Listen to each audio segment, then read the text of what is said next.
আল্লাহর কাজ বান্দা কেমনে হওয়া জানি?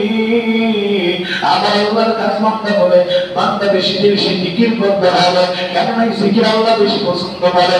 এজন্যই পয়গম্বর মুসা আলাইহিস সালাতু ওয়াস সালাম আমার আল্লাহকে বলে, মালিক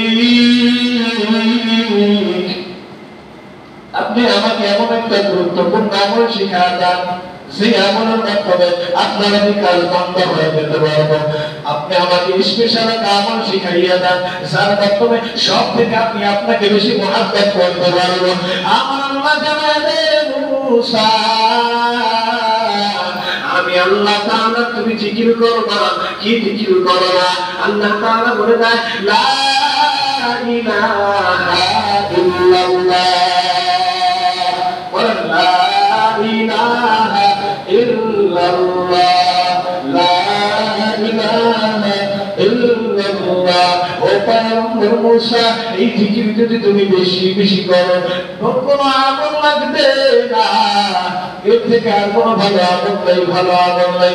পয়গম্বর মুসা আরজ করলেন, মালিক এই আমলটা কে না জানে? পৃথিবীর সবাই তো জানে লা ইলাহা ইল্লাল্লাহ আমল।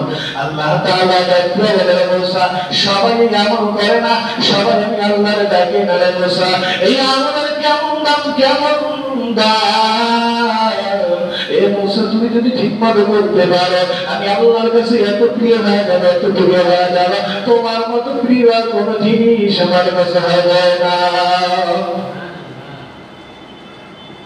এ বান্দা দেখো তাকাইয়া, আল্লাহ যত মাখলুক বানাইছে সব মাখলুক কিন্তু আমার মাওলার জিকির করে।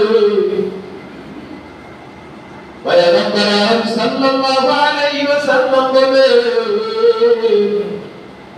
এই জিকিরের কেমন দাম, জিকিরের কেমন দাম!